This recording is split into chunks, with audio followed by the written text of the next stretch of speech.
I'm Dr. Jim Howard. I'm an inspector with the California Veterinary Medical Board, and I'm going to present the session on surgery for the inspectors and the training session. Okay, so starting with the section on surgery for inspection objectives, again, I'd like to be a discussion leader, so please feel free to chime in as you all feel fit and see things that you may have comments about. The minimum standards do indicate that there will be a separate surgery distinct from all other rooms and be reserved for aseptic surgery. The emphasis being on aseptic surgery. So obviously clean surgeries, cat neuters, etc., these things are, they're fine to be done in a treatment room if they so desire. It does have to be a separate room and it cannot be used for other things. Many of the inspectors are going to find a lot of other things going on that their surgery rooms sometimes are used for, and you will need to inform them that that is improper.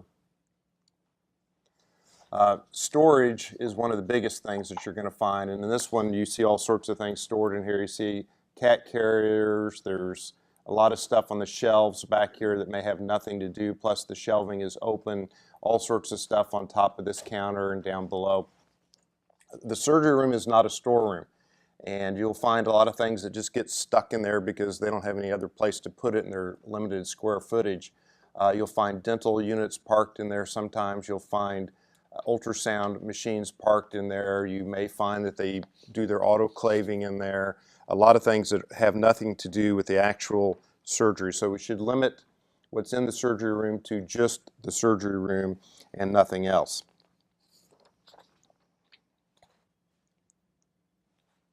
Open shelving is a big problem.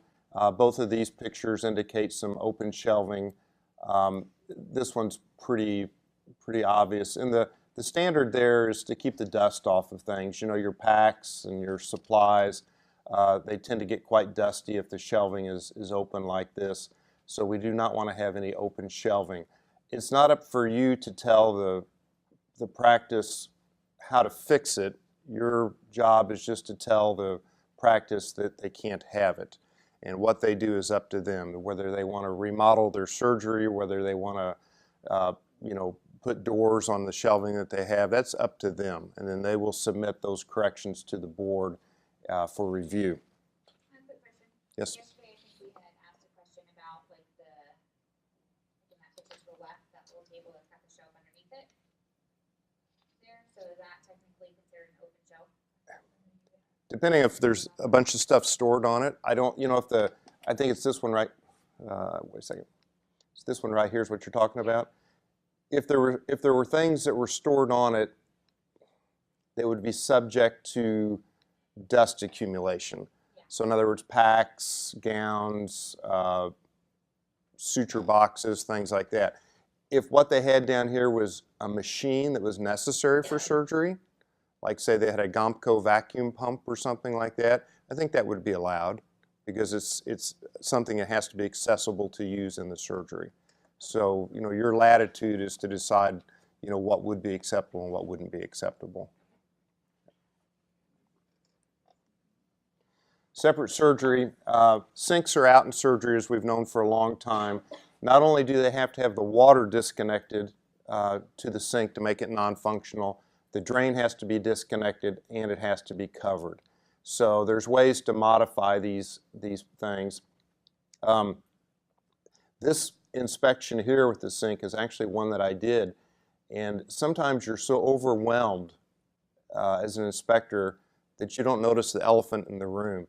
And in this particular case, there was so much else going on in this room as far as other stuff that they had, and of course you're not seeing the other three walls, but I completely missed the sink in my report. And got home and looked at the pictures and oh my God, where's the sink? So it's sometimes it's very easy to overlook the obvious things as you go through these rooms. So to reiterate, that sink needs to be covered with a solid surface item like a piece of Corian or wood, Yeah. Like that, or removed. Better. Yeah. And even if it's covered, you said the whole plumbing and everything has to be Non-functional. right? Non-functional. So it can't be reconnected after you leave the next day. Yes, yes. Yeah, which will occur. Yes, which will occur. Yeah. Separate surgery.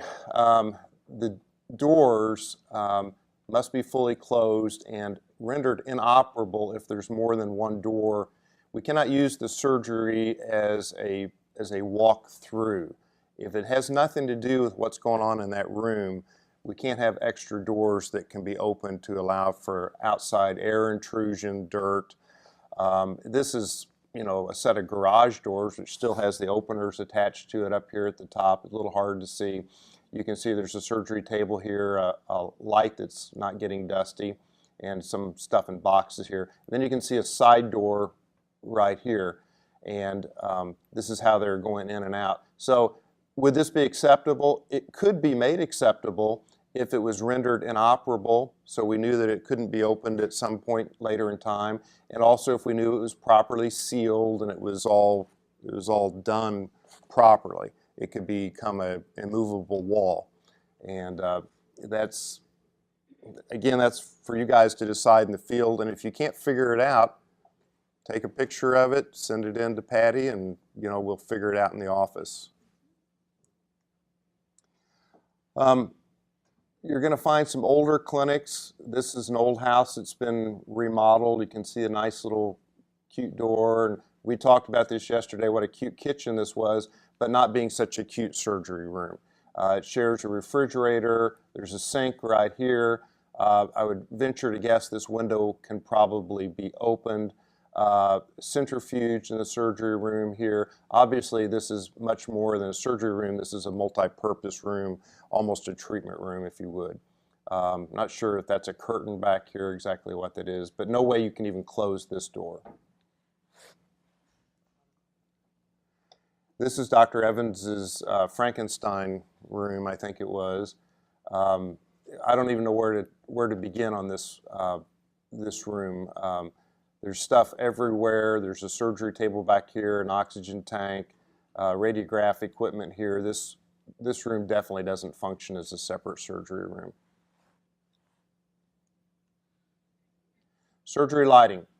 The surgery room shall be well lit, have equipment for reviewing radiographs and effective emergency lighting. So basic lighting is pretty obvious. Most surgery rooms you're going to find some sort of lights in there. They do have to have the ability to review radiographs, whatever that might be. If they're on film, it'll be a light box. If it's digital, some places will have a monitor inside the surgery room. A lot of them will just carry a laptop or an iPad or something in there that they can view their digital radiographs on, and that's certainly acceptable.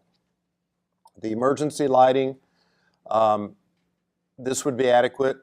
Flashlight, it is important that the power source is viable. So if they use a flashlight, pick it up, turn it on, make sure it works, make sure it's got batteries in it. And it has to be something good enough that they can actually continue to do surgery. A little plug-in gizmo in a light socket that comes on and barely eliminates a footpath is not adequate. They need something that really works. Headlamps, handheld flashlights, these LEDs are crazy bright these days.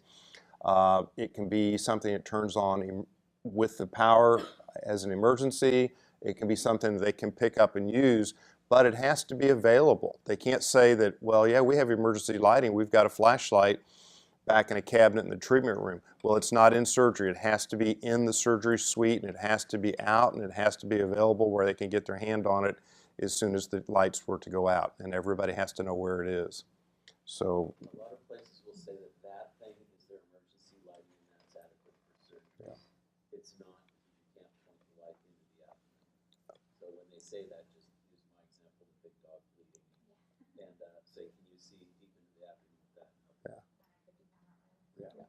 Yeah. And the little light on the wall, it might help them find their real light. It might be good for that. Many times those will be dead as well, and so don't be afraid to take your finger and push on them and they just go click and there's nothing there because the batteries are always dead. Yes, Ann? I had a question regarding radiograph viewing. Is it acceptable for the plan to view digital radiographs to be, we take the x-ray in the x-ray room and my assistant takes a photo of the x-ray with her tablet or smartphone and brings it into surgery for me to see? I would think that it would be. You can't manipulate it at that point much, except other than make it, bigger or smaller. But you could still manipulate it on the tablet. It's still a digital of a digital. Anybody else have a comment on that? I wouldn't say with the smartphone, but with the bigger iPad. Good with that? Okay. Good with that? Okay. Some means of viewing, right? And a matter of fact, I'd almost have to think, to answer your question even more, is that if you look at the quality of digital images today, even if they've been reproduced with an iPad, the quality still over film, and the ability to do something with it beyond, old style wet film is still incredible. It's that much better, yeah. So. I've had a couple places tell me they have a generator that kicks in if the power goes out. Like, so how far are we supposed to go to verify? Sometimes I'll say, okay, take me and show me the generator, but is that appropriate, or how do I know it works? Like, how far do we need to go in sort of corroborating that? I usually ask them how it works. Is it something you guys have to go out and pull start, or is it an automatic cycle that it, as soon as a nanosecond hits it, pow, it goes, And do you have to make them demonstrate it? I don't think necessarily, but I think you can uncover it in discussion. Take a picture of the generator. They've got, whole hospital generator, at least that, services parts of the clinic. They're pretty common up in the hills, in the area that I inspect, up in the foothills, because of snow and stuff. They're pretty common up there, and they seem to be for real, yeah.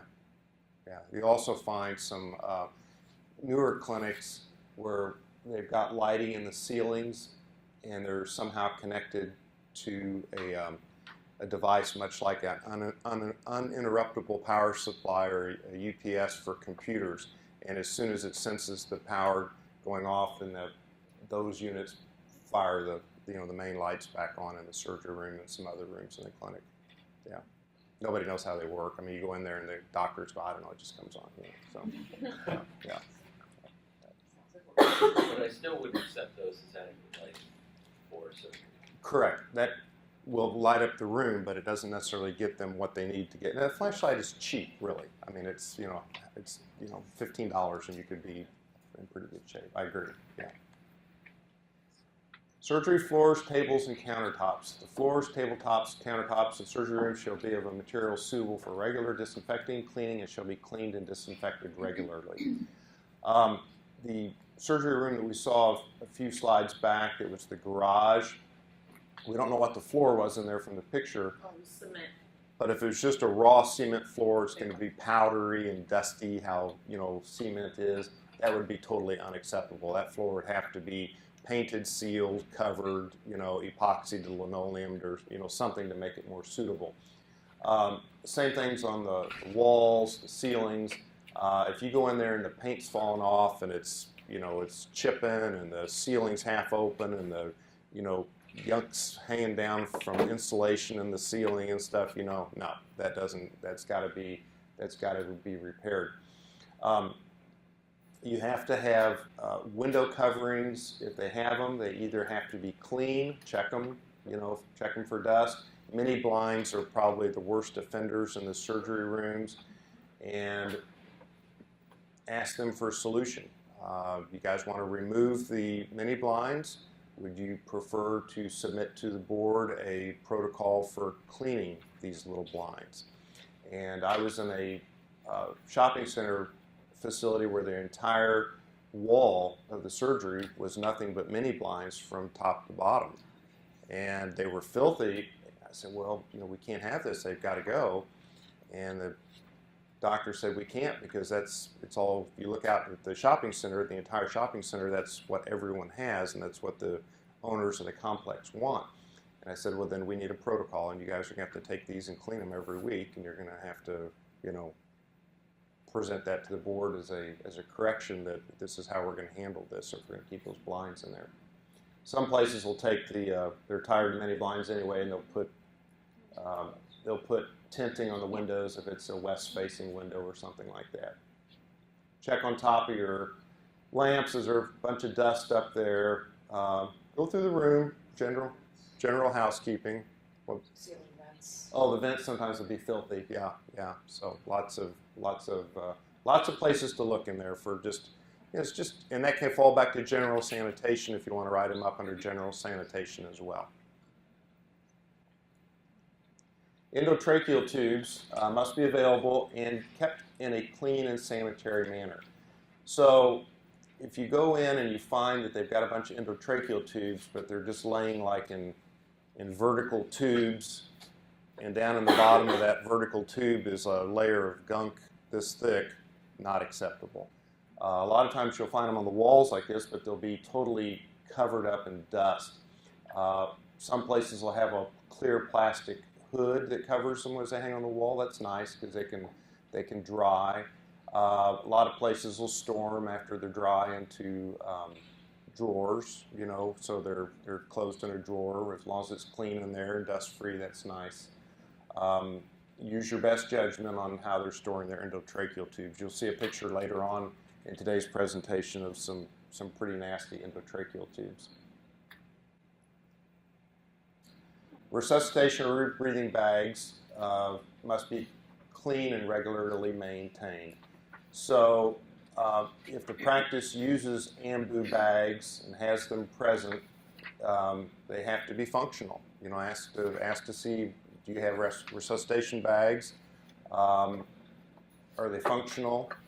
You know, do they work? Or is the rubber rotted? When you squeeze it, it just falls apart. If so, those are going to need to be updated and replaced.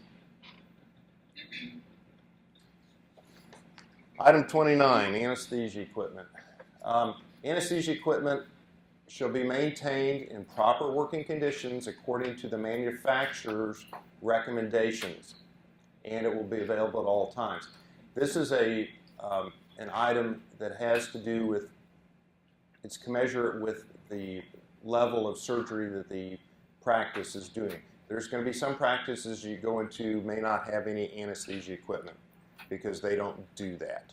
They're holistic. They are into some other things. They're not anesthetizing animals. If they don't anesthetize animals, they don't do surgery, they don't need to have anesthesia equipment. They're still going to need to have the ability to deliver oxygen, but they don't have to have a functional anesthesia machine. So what it means is when we're going to maintain these according to manufacturers' recommendations, most of the manufacturers are going to recommend that the vaporizers be serviced on an annual, biannual, or triennial basis. And you'll figure that out by looking at the service tags on the machines, or you may have to ask for invoices. There's different ways that they service these machines. Sometimes it's a trade-out thing. You mail your old vaporizer in, they send you a new one that's been rebuilt and calibrated. The other thing that's acceptable is to have an on-site technician that comes out, and when they come out, what they'll do is they will verify output percentage at a certain different flow rates, and that's acceptable to the board as well. Look at the machine, make sure its hoses are in good shape, make sure they're changing their barrel lime as they should. There should be dates on the barrel lime, and we all know this turns back to white, you know, after a little while. So even if it's old barrel lime, the anesthesia gas, there should be evacuation systems. You can have active scavenging, or you can have passive. And if they're using the passive systems, such as the F-Air here, be sure that they're actually doing what they're supposed to be doing, and that is they should either be weighed periodically and then disposed of when the weight, I think it hits 50 grams, or the other way to do it is keep track of the hours of use and dispose of them after the hours of use. So if you see that these are being labeled like this, you see your labels here, these labels appear to be in date, then you're in pretty good shape. If not, and they cannot provide a vaporizer service, tell them that they need to have their vaporizer serviced and send us the compliance documentation that was done in your report. Anesthetic monitoring. Actually, anesthetic monitoring is very basic. not asking for a whole lot here out of the practices. And again, these are minimum standards. This is not top of the line by any means. As far as cardiac monitoring goes, it's acceptable to monitor with a stethoscope. Pulse oximeters are very, very, very popular, and EKG monitors are often used as well. As far as respiration goes, acceptable methods are to observe the rebreathing bag, have a person just watching the chest, or use a respirometer, a little PEEP apnea device also. So if their basic setup is just to say we use a stethoscope and we have a technician that stays there and watches the animal breathe, that would be at the minimal standards acceptable. And anything beyond that obviously is much better. Surgical packs and sterile indicators. In any sterile procedure, a separate sterile pack shall be used for each animal, which means you don't open a sterile pack, do a spay on one dog, and then kind of push those instruments aside, and then grab a few more instruments and do another spay, and then a few more until you kind of use them all up, and then start another pack. So they need to have a separate one for each one. Inside the packs, they should have a sterilization monitor, one of the little OK strips like this, and it should be buried deep within the pack. It doesn't want to be superficial. You want to have it, you want to find that. And so when you go into new inspectors, when you go into practice, say, could I see a minor pack or spay pack? And they'll show you one, and you're looking for the date on the outside of the pack, make sure that it shows that it's had external steam applied to it, and then tell them I would like to open the pack and look inside the pack. And they should allow you to do that. And when you look inside the pack, you'll see the outer wrap, which should be some sort of a linen type material or some other non-porous material. And then you'll have, like usually a surgery towel on the inside, everything will be wrapped up. And deep in there, you should find another sterilization indicator, which would be like the little OK strip. And make sure that one's turned as well. And then just set the pack back to them, say thank you very much, take a picture of it, and down the road you go. Now, every now and then, I encounter a practice where instead of our sterilization steam indicator strips, they put a little piece of autoclave tape on a gauze and put that in the center of the pack and try to claim that's acceptable. I have been inspecting and saying that is not an acceptable indicator for internal sterilization. I would agree with you. Anybody else have a comment on that, Dr. Evans? Yeah, I don't think that they're manufactured to show the same sort of sterility.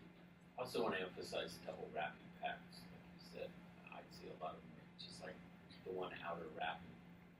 Sometimes it's a surgical towel, which is like not acceptable. Totally porous, right?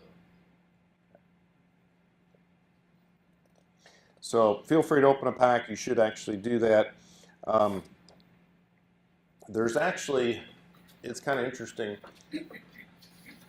when you look at the dating on packs, generally what we've always said is that, that these type packs probably are good for at least 6 months, and that our strip peel packs are probably good for a year. But if you really look at the research that's out there, there is no true data that shows anywhere how long these packs are good for. And the only data I was able to find when I looked at it was that they're good indefinitely, as long as a couple things are in place. As long as there's no external environmental contamination, and as long as there's no moisture. So it all has to do with how these packs are stored after they're sterilized. So if they're properly stored, they could be good almost indefinitely. But if they don't have any dates on them, it's wrong, because then nobody knows how long they've been sitting there for. And I don't think any doctor wants to do orthopedics with a pack that's been sitting there for a couple of years or something like that. So they definitely need dating. And big practices, if they're not dated, nobody knows what in the world's going on in there. And that's a double wrapped pack that's good for 6 months? Or single or both? Again, there aren't really any good data on that. It has a lot to do with how the packs are stored. Okay. Yeah, but as a general rule, it's a soft rule. 6 months for double wrap packs, a year for the peel packs. Yeah. In the human industry, there's actually there's no data either, and they encourage the hospital to use event mandated dating, which I'm not sure what that really means, but when something bad happens, we'll do better. Question. Are there any guidelines for what should be in a pack? Like, that's up to the. I think that's beyond our scope. Yeah. We're not there to tell the doctors how to practice medicine with what instruments, and I understand your question totally, but I think it's beyond our scope of minimum standards to say that we're going to tell them what instrumentation is adequate, car malts or hemostats or whatever. Yeah. I always do just a cursory look at the instruments to make sure they're not obviously damaged, rusted, or in poor repair. But I don't go beyond that. So, just for clarification, because I come across this all the time too with the surgery washcloth, covering. So, double wrapped blue paper surgery cloth or the cotton one, double wrapped. Yeah, That's what we want to encourage. Linen on the outside, Linen or that or the paper. blue poly stuff would be adequate. Double. Yeah.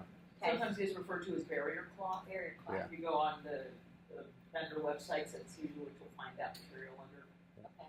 And then if I go in and I'm in a beautiful surgery room, great climate control, no moisture, I've got closed shelving, packs are in there, 2012, they're fine.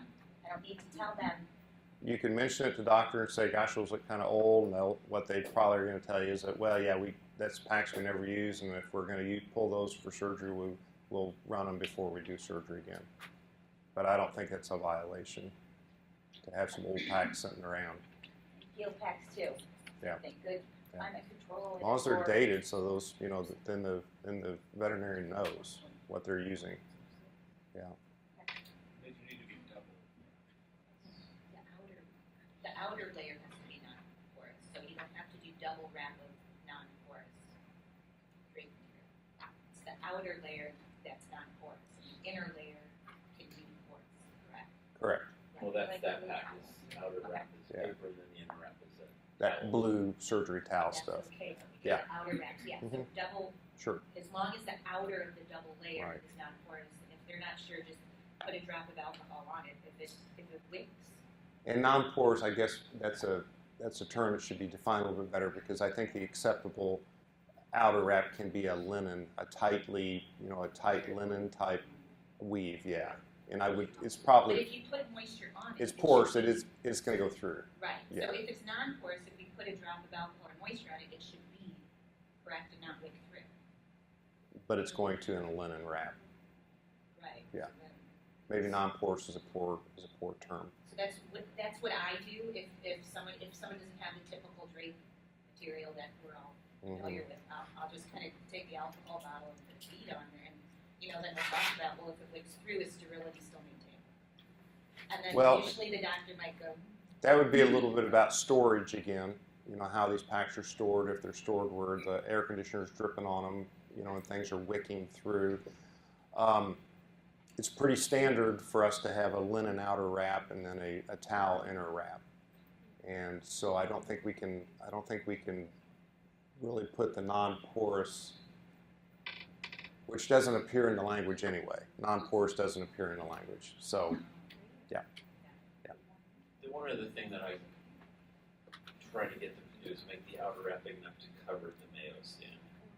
From a sterility, maintaining sterile field, you can't do that if the outer wrap doesn't cover the Mayo stand. And the outer wraps will get pretty sketchy sometimes, so pay attention to those, because you'll have anything from a do-rag to something that looks like kids' pajamas to whatever. So, the outer wraps get kind of sketchy sometimes, so don't be afraid to pay attention to that one, yeah. The steam strips, I find a lot of people cutting them in half and using a partial strip, where they'll put half in the center of the pack and half on top. And I've been telling them, no, you can't cut them. Is that still? Yeah. It saved 3 cents, didn't it? Yeah. All right.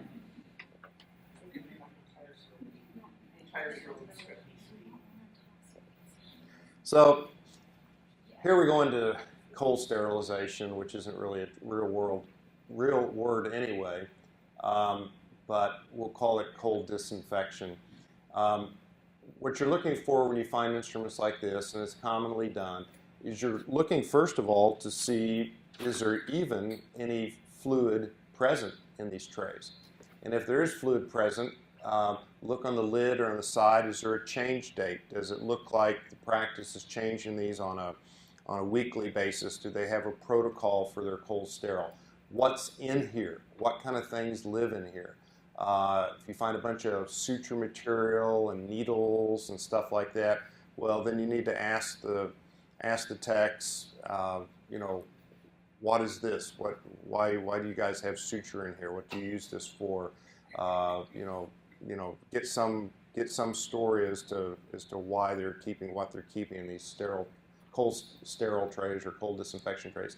These can be nasty, just absolutely nasty trays sometimes. So, you know, that disinfectant needs to be changed. It's not up to us to tell them what to use in here, but it is up to us to make sure that what's in here is clean and that it's changed regularly and that there's some protocol for these instruments that live in these trays. And hopefully they're not using these to do their spays, you know. That one is the picture with the autoclave tape that they were using as a. Here?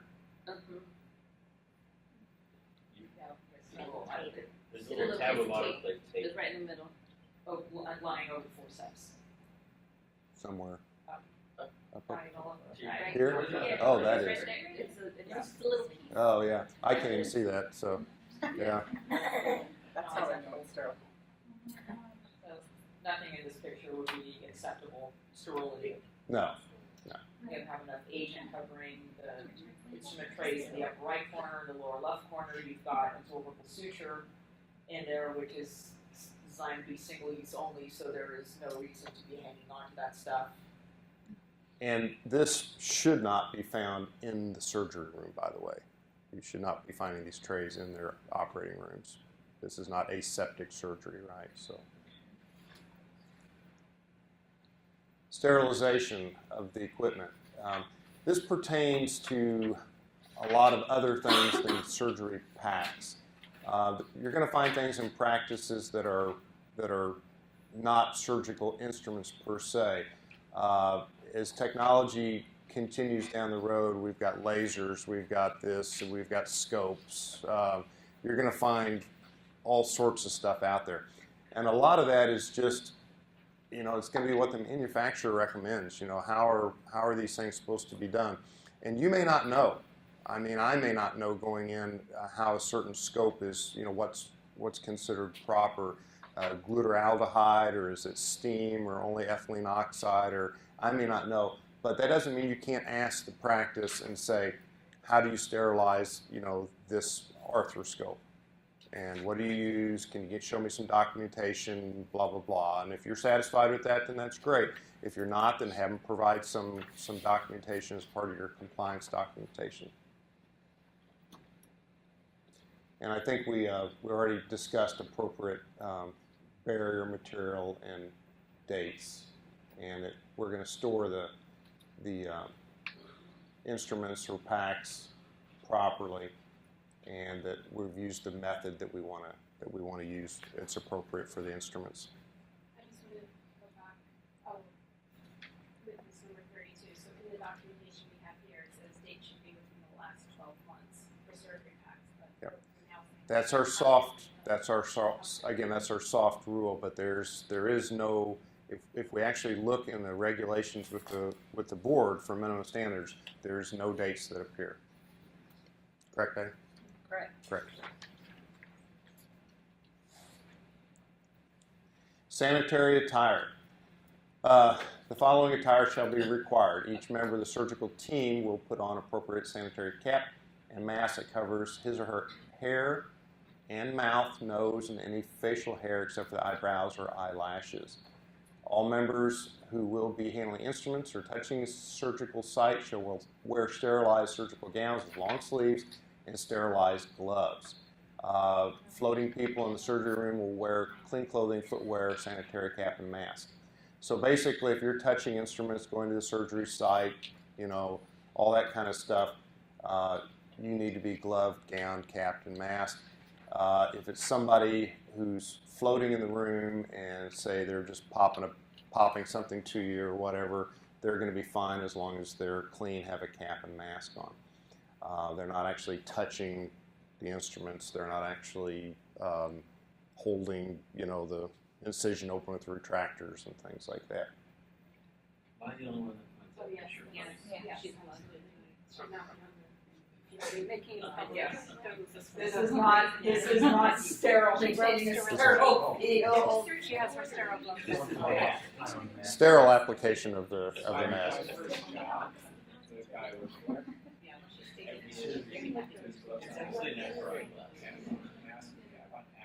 Oh yeah. I worked with a guy who wore only one, never changed a surgical gown.